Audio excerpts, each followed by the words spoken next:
Belarus का वफ्द सरकारी दौरे पर पाकिस्तान पहुंच गया। जराये के मुताबिक बेलारूस का वफ्द 75 अफराद पर मुश्तमिल है। बेलारूस के सरबराह कल पहुंचेंगे। दौरे के दौरान दोनों ममालिक के माबैन मुख्तलिफ मुआहदे पर दस्तखत किए जाएंगे।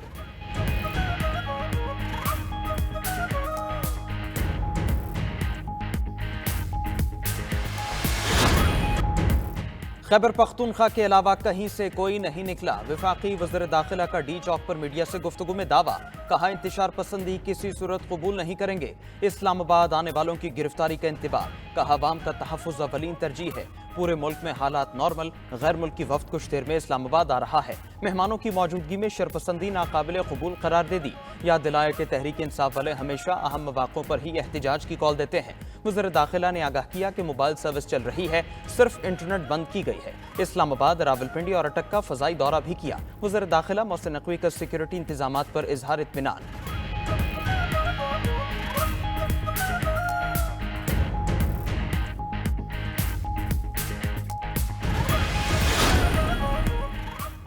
पीटीआई रहनुमा रजाकाराना गिरफ्तारियां पेश कर रहे हैं। वफाकी वज़ीर इत्तलात अता तारड़ का दावा। शहर इक़्तिदार की सड़कों पर ड्राइव करते हुए अता तारड़ ने कहा कि पीटीआई अरकान इंतजामिया से राबिता करके कह रहे हैं कि उन्हें गिरफ्तार कर लिया जाए। ये अपने लीडर की रिहाई के लिए एनआरओ मांग रहे हैं। वफाकी वजीर ने आगाह किया कि किसी को रिहा करना हुकूमत का नहीं, अदालतों का काम है। किसी को जाती मकासद के लिए कानून हाथ में लेने और मईशत को नुकसान पहुंचाने की इजाजत नहीं दी जाएगी। अता तारड़ ने रास्तों की बंदिश का जिम्मेदार भी पीटीआई को करार दे दिया। वफाकी वजीर मुसद्दिक मलिक की भी शदीद तनकीद।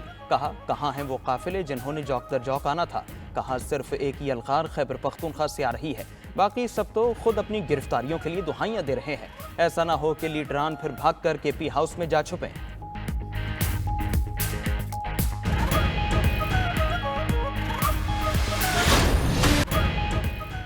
वज़ीर आला खैबर पख्तूनख्वा की क़यादत में काफिला सवाबी पहुंच गया। अली अमीन गंडापुर पेशावर टोल प्लाजा से बरास्ता मोटरवे रवाना हुए। साबिक सदर आरिफ अलवी भी अली अमीन गंडापुर के काफिले में शामिल। वज़ीर आला KP का बानी पीटीआई की रिहाई तक इस्लामाबाद में ही रहने का ऐलान। काफिले की राह में हायल रुकावटें हटाने का भी पूरा बंदोबस्त। मुशीर इत्तलात बैरिस्टर सैफ का हुकूमत पर रुकावटें हटाने के लिए लाई गई मशीनरी को आग लगाने की कोशिश का इल्जाम। कहा, जाली हुकूमत के पास वक्त है, अब भी मुतालबात मान ले।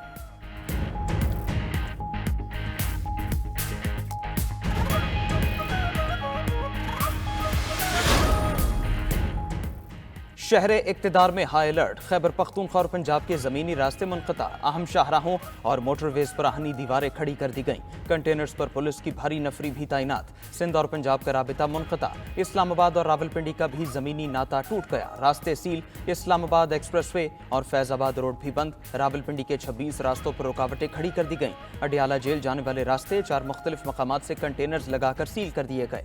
मरी इंतजामिया ने सड़क पर खंदक खोद दी। लाहौर से इस्लामाबाद के तमाम रास्ते बंद। GT रोड पर भी ट्रैफिक थम गया। दीगर शहरों से भी इस्लामाबाद का जमीनी राबिता मुनक़ता। इस्लामाबाद और लाहौर मेट्रो सर्विस मुअत्तल। अस्पतालों में हाई अलर्ट। इमरजेंसी स्टाफ की छुट्टियां मनसूख। 30,000 एहलकारों ने शहर इक़्तिदार का कंट्रोल संभाल लिया। IG इस्लामाबाद अली नासिर रिजवी का डी चौक का दौरा। मीडिया से गुफ्तगू में कहा, हिफाजती इक़दामात का मकसद शरंगेजी को रोकना है।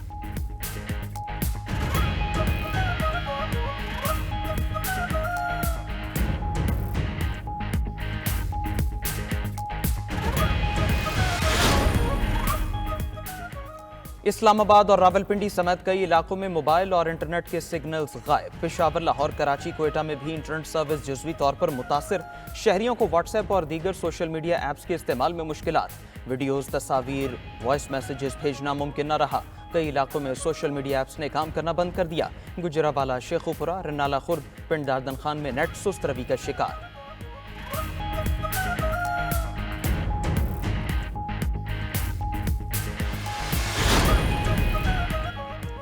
पीटीआई एहतजाज के पेश नजर लाहौर भी सील। रास्तों पर कंटेनर्स लगा दिए गए। शहर के तरफ जाने वाली रिंग रोड भी सील। बत्ती चौक के तरफ पुलिस की भारी नफरी का कड़ा पहरा।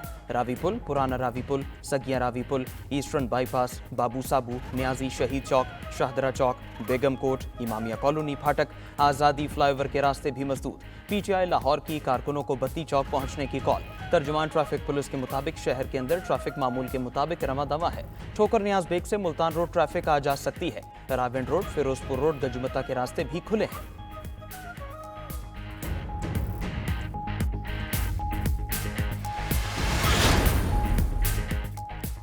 पीटीआई की एहतजाज की कॉल पर वज़ीर आज़म की लाहौर में बैठक। ज़राए के मुताबिक वज़ीर आज़म शहबाज शरीफ से पार्टी रहनुमाओं की मुलाकात। पीटीआई एहतजाज पर तबादला ख्याल किया गया। मुलाकात में मलिक अहमद खान समेत दीगर लीगी क़यादत की शिरकत। वज़ीर आज़म ने पीपल्स पार्टी के तहफ़्फ़ुज़ात दूर करने की हिदायत भी कर दी।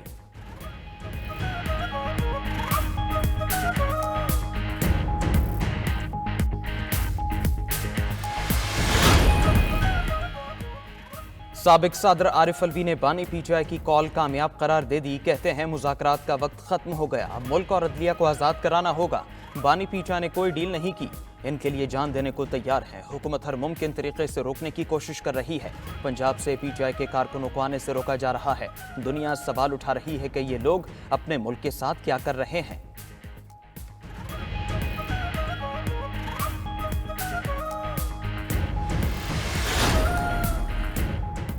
खुदारा पाकिस्तान को घटिया सियासत पर फोकियत दें। नायब वज़ीर आज़म इसहाक डार पीटीआई का एहतजाज मुल्की वक़ार के खिलाफ सोची समझी साजिश करार दे चुके। वफाकी वज़ीर एहसन इकबाल ने भी बाबर करा दिया कि हुकूमत के पास बानी चेयरमैन को छोड़ने का इंतजामी इख्तियार नहीं, अदालतों में बेगुनाही साबित करें। एहसन इकबाल ने पीटीआई के एहतजाज को नाटक और फसाद करार देते हुए कहा कि इन सब की कोशिशें नाकाम हो गईं। वज़ीर आला खैबर पख्तूनख्वा की अमन ओमान पर कोई तवज्जो नहीं, ये सिर्फ इस्लामाबाद पर धावा बोलने के मंसूबे बनाते हैं। वज़ीर इत्तलात पंजाब अज़मा बुखारी ने कहा खैबर पख्तूनख्वा वाले सिर्फ तमाशा लगाएंगे, इनकलाब कहीं सड़क पर ही रह जाएगा। एहतजाज और मार्च सिर्फ व्हाट्सएप ग्रुप में नजर आ रहा है। लाहौर खुला है, शहर में सुकून है, लोग छुट्टी मना रहे हैं। तारिक फजल चौधरी ने कहा रावलपिंडी और इस्लामाबाद में सन्नाटा है, जुड़वां शहरों में कहीं एहतजाज नहीं हो रहा।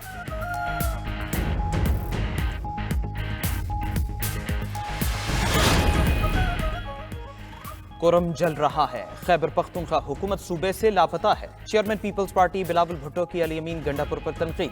कहा कुरम के लोग अपने घरों में भी महफूज नहीं। पीटीआई की हुकूमत शहरियों के जानो माल को तहफ़्फ़ुज़ फराहम करने में नाकाम हो चुकी है। सिंध के सीनियर वजीर नासिर हुसैन शाह ने पीटीआई को अमन के धारे में शमूलियत और शिद्दत पसंदी छोड़ने का मशवरा दे दिया। दावा किया कि बानी पीटीआई एनआरओ चाहते हैं, उन्हें 9 मई के वाक़े पर माफ़ी मांग लेनी चाहिए। इल्ज़ाम लगाया कि पीटीआई तोड़ फोड़ और इंतशार की सियासत करती है।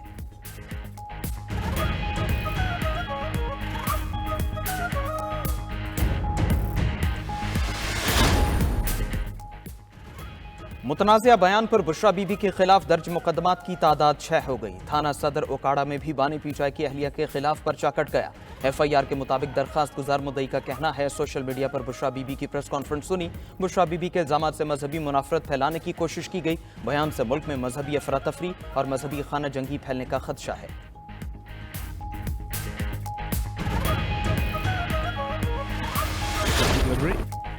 जिम्बाब्वे के खिलाफ पहला वनडे 206 रन हदफ के जवाब में पाकिस्तान की बैटिंग लाइन लड़खड़ा गई।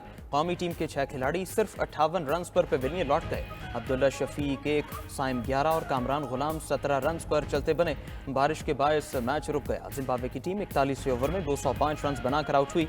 रिचर्ड निगारुआ 48 और सिकंदर रजा 39 रन बनाकर नुमाए रहे।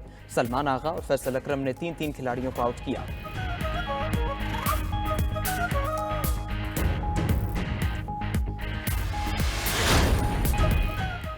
तूफान बर्ड बरतानिया से टकरा गया। शदीद बारिशों, बर्फबारी और तेज हवाओं से निजाम जिंदगी मफलूज। हादसात में 3 अफराद हलाक हो गए। खबर एजेंसी के मुताबिक बरतानिया के साहिली इलाकों में 70 मील फी घंटा की रफ्तार से हवाएं चल रही हैं। महकमा मौसमियात ने सैलाब के 100 से जायद अलर्ट्स जारी कर दिए हैं। मुतादिद परवाजें और ट्रेन सर्विसेज भी मुतासिर हुई हैं। यॉर्कशायर और इंग्लैंड के कुछ हिस्सों ने बर्फ की सफेद चादर ओढ़ ली।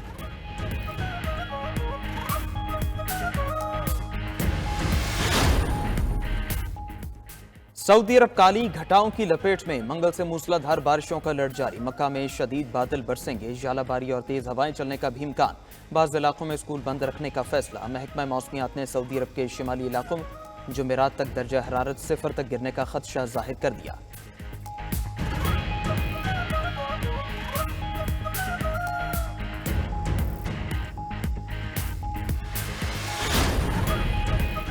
गाजा में 24 घंटे के दौरान 35 फलस्तीनी शहीद, 94 जख्मी हो गए। इसराइली नसीरात में मस्जिद को भी शहीद कर दिया। वस्ती गजा के इलाके अल-बुरीज कैंप पर भी इसराइली तैयारों से हमले, शुजाइयत से इनखला की धमकी। एक ही दिन बाद सैकड़ों फलस्तीनियों को एक बार फिर नकल मकानी करने पर मजबूर कर दिया। गजा में अब तक शहादतों की मजमूई तादाद 44,211 हो गई। 1,04,567 फलस्तीनी जख्मी हुए हैं।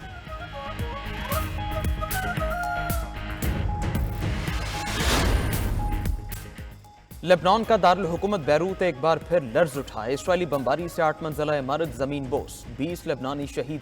जनूबी बैरूत में भी इसराइली हमले, मजीद 2 तिब्बी वर्कर्स शहीद। इमदादी कारकुन मलबे को उठाने का काम कर रहे थे। हमले में 66 अफराद जख्मी भी हुए।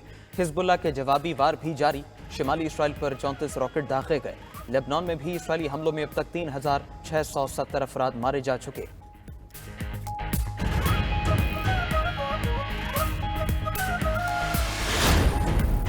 यूक्रेनी सदर ने रूस से फौरी जंगबंदी की मुखालफत कर दी। बुडापेस्ट में न्यूज कॉन्फ्रेंस के दौरान ज़ेलेंस्की ने कहा कि जंग का तेजी से खात्मा होना एक अलमिया होगा। रूस से फौरी जंगबंदी पर यूक्रेन का नुकसान होगा। दूसरी तरफ यूक्रेनी फौज को रूसी इलाके क्रिस्क में पिसपाई। रूस ने 40% से ज्यादा हिस्सा छुड़ा लिया। यूक्रेन के पास क्रिस्क का सिर्फ 800 मुरब्बा मील इलाका रह गया।